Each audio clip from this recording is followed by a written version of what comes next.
Dê uma olhada nesta foto à primeira vista, ela parece nada mais do que uma fotografia em preto e branco de alguns degraus de pedra sujos, provavelmente em uma grande cidade. Mas há muito mais nessa imagem aparentemente inofensiva do que se pode perceber à primeira vista.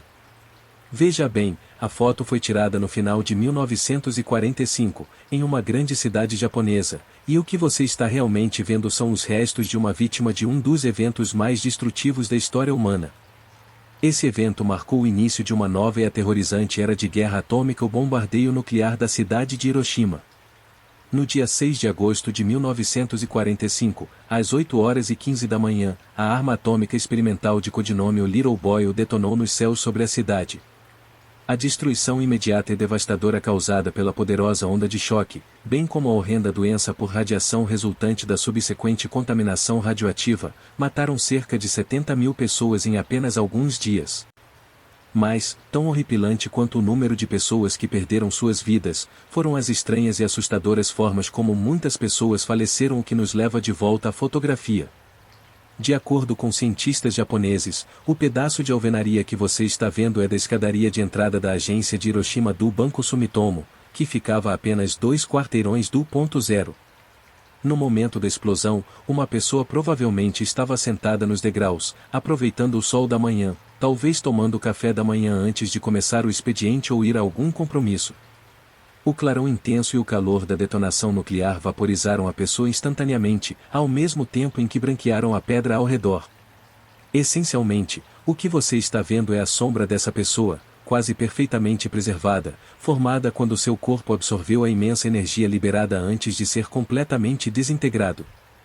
Segundo um relato histórico, um soldado japonês encarregado de recolher corpos pelas ruas da cidade disse ter coletado restos em frente ao Banco Sumitomo, embora provavelmente tudo o que tem encontrado fossem pedaços de ossos carbonizados, já que o dono da sombra nunca foi identificado.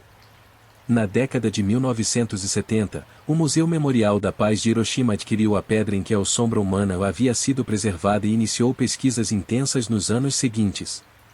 Apesar de várias famílias terem afirmado que a sombra pertencia a um parente, em 2016 o museu declarou acreditar que ela provavelmente era de uma mulher de 42 anos chamada Mitsuno Koshitomo. Contudo, mesmo com todos os esforços de pesquisa, é provável que nunca se saiba com certeza a identidade do dono ou da sombra. Hoje, o que é conhecido como Itokaji no Ishi ou sombra humana gravada na pedra está em exibição no Museu da Paz de Hiroshima, onde visitantes podem vê-la pessoalmente, encarando o horror da guerra atômica com os próprios olhos.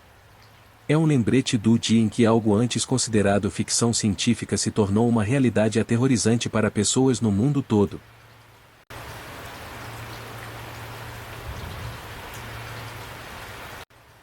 Esta é a torre da Igreja Católica de São Lamberto, na cidade de Münster, no leste da Alemanha. Construída no ano de 1450, com financiamento da comunidade de comerciantes da cidade, a igreja é um magnífico exemplo da arquitetura gótica tardia, algo do qual os moradores locais têm todo o direito de se orgulhar. Mesmo os mais descrentes entre nós são obrigados a admitir o quanto ela é impressionantemente bela, com suas janelas esculpidas com detalhes intricados e seus parapeitos primorosamente entalhados. No entanto, ao observar mais de perto, é impossível não notar as 3 gaiolas de metal que parecem estar presas às janelas da torre. Será que elas tinham algum propósito prático? Talvez algum tipo de andaime medieval, usado para proteger os artesãos que trabalhavam ali? Ou quem sabe tinham algum significado religioso, uma espécie de sombria metáfora visual da Santíssima Trindade. A verdade por trás dessas 3 gaiolas é assustadoramente prática e macabra. E tudo começa com uma pequena rebelião. Simplificando, a rebelião de Münster foi uma tentativa de um grupo de protestantes dissidentes de derrubar o governador católico local, no ano de 1534. Mas como o governador contava com todo o poder do Sacro Império Romano Germânico ao seu lado, a rebelião foi rapidamente sufocada, e seus líderes foram condenados à morte.